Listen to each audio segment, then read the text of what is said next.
So the last pay-per-view of the year, UFC 323, just occurred this weekend, and it was a great way to end the year off. Really good card. I thought it was, in my opinion, the best pay-per-view of the entire year. Great fights all around, great finishes, insane main and co-main. This card had it all. Emotional stakes, plot twists, betrayals. I'm going to talk about that today. I'm going to talk about the card first before I talk about the main and co-main, which I really want to talk about those two. But I'm going to start with the main card, starting off the Jan Blachowicz fight. Again, this was a good fight. Like I want to mention this too. Like the whole entire card was good. Like the prelims were good. Like the main card was really good. Excuse me. Yeah, but Jan Blachowicz had his fight wasn't. I did say I think he robbed the guy. Like I see people saying, "Oh, Jan Blachowicz was robbed." What? No, he wasn't. That's ridiculous. Like Jan Blachowicz, I thought if anything he lost. Clearly lost, but whatever. I'll accept that for what it is. It was a good back and forth. Jan Blachowicz almost finished him in the third round, so that was a pretty scrappy fight. But yeah, Jan Blachowicz is one of those Ongs who's just tough and old, and he just beats the hell out of people. And I like watching Jan Blachowicz, and it was a pretty good fight. I really want to talk about this fight. Talbot versus Cejudo was such a good fight. Henry Cejudo's retirement fight. And I'm not even gonna lie, I picked Cejudo to win because he had more accolades than I thought. Like he was an Olympic wrestler. He won gold. Peyton Talbot, I was kind of counting him out. And then Peyton Talbot goes out there and he does really good. Like he pieced up Cejudo. And he's throwing like knees and stuff using his range. And he took him down. He was like sticking his tongue out and stuff. I'm like, yo. Like I mean that's been crazy. Oh, he took down Henry Cejudo. He took down an Olympic gold wrestler. Like you don't just do that. Like Peyton Talbot. Dude, I'd say give him an opponent in the top 5. If he wins, I'm like, screw. That was a bad voice crack. If he wins, bro, give him a title shot. Like, have him fight Corey Sandhagen, or I don't think give him Umar, but like, dude, give him Sandhagen, or like someone in the top 5, and then after that, dude, give him a title shot. Because he looked really good. He had a good scrap. He even pointed to the ground with a little Max Holloway action at the end. That was kind of fun. But yeah, some of it is because Cejudo was like just washed. I don't know why he retired for 3 years. That was top 5 stupidest things you could have ever done. Like you were literally in your prime and you just decided, yeah, I'm gonna take 3 years off. And he didn't do bad at first when he came back, but then he's ranked number 10 now. He has nothing really left to prove.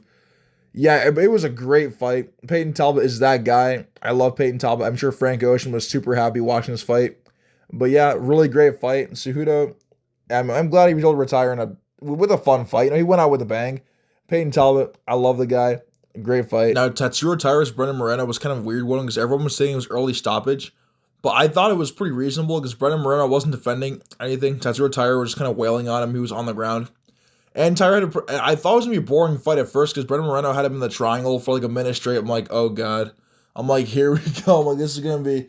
Like, the card was doing so great. Now this is going to be a boring fight. Then the second round, nope. Tatsuro Taira just goes in there. I can't remember what he did. I think he got him on the ground and then started ground and pounding him. I can't remember if he like dropped him or took him down. But regardless, he got him out of there. And he's probably gonna fight for a title next because, Brendan Moreno was, I think he was ranked number like 2 when Tatsuro Taira beat him. I'm not sure. I'll have to double check. But yeah, great fight. Well, not great. It was good performance by Tatsuro Taira. And yeah, that's all I gotta say about that. We got Pantoja versus Van, and oh my gosh, this one's... I wanted Van to win. Like, I wanted to see Joshua Van become champion because he was young, and I was a huge fan of him after his fight with at 317. But, dude, oh my gosh, I was actually so hyped for this fight, dude. I was so excited. And after 20 seconds, like, Van pushes him, and then he's on the ground. I'm like, is he pulling guard? What's he doing? Then Herb Dean stops it. I'm like, what? I'm like, what happened? And they show the replay, and I mean this with 100%. This was one of the nastiest UFC injuries I've ever seen. I'm going to put it on screen. I'm just put a little like warning if you're like sensitive to like broken bones, like click off the video. But like this right here, like, oh my gosh, that's disgusting.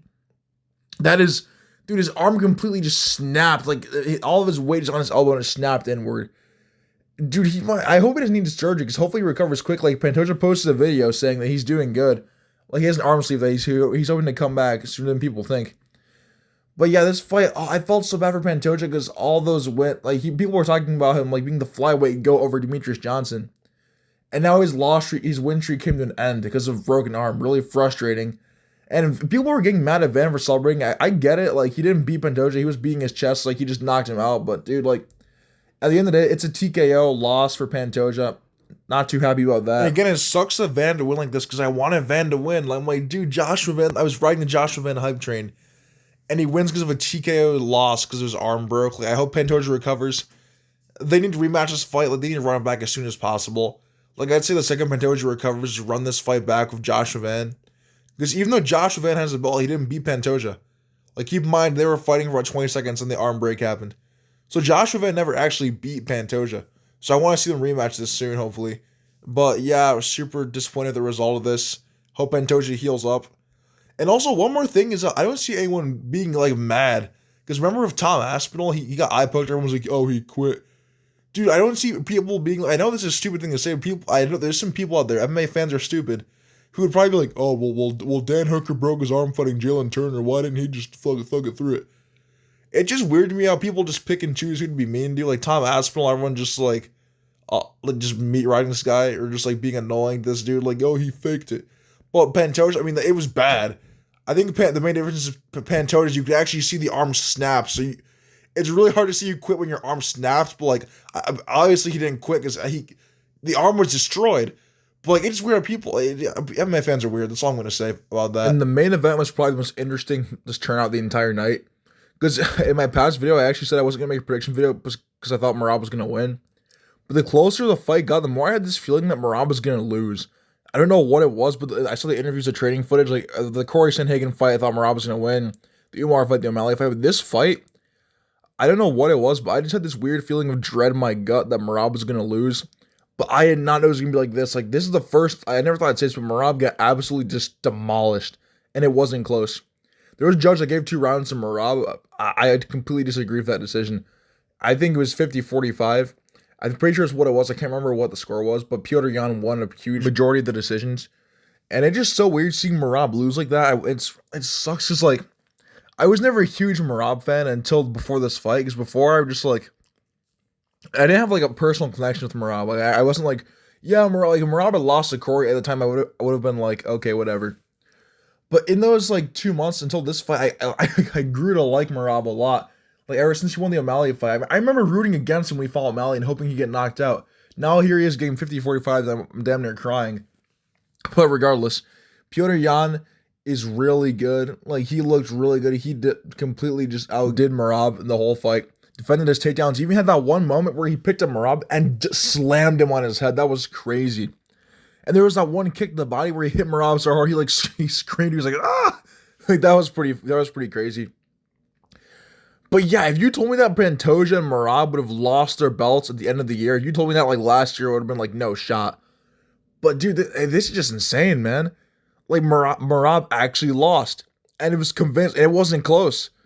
But I did see that Merab posted on something on his Instagram where he said the UFC was going to give him an immediate rematch of Petr Yan after he recovers. Which I think is fair because Merab is a super dominant champion. But if they do a rematch, I'm going to favor Petr Yan because Merab in this fight, he couldn't do anything. Petr Yan just outstruck him clearly. Even when he still out-grapple him on the ground. Like, Merab, it's weird because he's one of those fighters who he doesn't have a lot of skill. Like, he's a good wrestler in his cardio. That's pretty much, he has a submission threat like against O'Malley. But like, his cardio carried him a lot, and Petr Yan was just ready for that. Like, he really just showed, like, 5 rounds, he's able to just adapt and just piece up Merab and brutalize him over 5 rounds. Really great stuff from Petr Yan. It was a great performance. And he's a 2-time bantamweight champion, so I'm super happy for him for that. You know, I was one of those people who I thought Petr Yan got screwed over in his career, honestly. Like, the whole Aljamain Sterling situation with the knee, like the O'Malley, I don't think it was a robbery, but still, regardless, it was a close fight. But he's finally champ again. As for Jan's first title defense, I'd say give it to Merab. Like, get Merab in an immediate rematch. And if he loses, like, which he probably will, unfortunately, I don't want to admit that, but I think Merab's going to lose in a rematch. I think just screw it, like, give it to O'Malley or, like, Umar or someone else.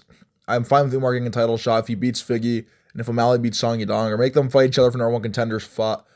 I don't really know, man. But regardless, it was my final thoughts on this card. It was a really good card. I thought all the fights were great. Petr Yan versus Merab got fight of the night, if I remember correctly. There was like a Instagram post the UFC made, and I'm pretty sure got fight of the night, which I think is a fight of the year contender. It was such a it was pure violence. Merab had some moments he picked up Petr Yan and tried to slam him. I'm like, dude, yeah, that's cool, but you're losing. It's like 3. He was like round 3. I'm like, you're losing the entire fight. That's not gonna do anything. But great, fantastic way to end the year off. Amazing card. All the fights were good. There wasn't a single boring fight on this card. This is probably the best pay-per-view of the year, and I want to get one more video out before the year ends because we got like 3 more weeks until the new year.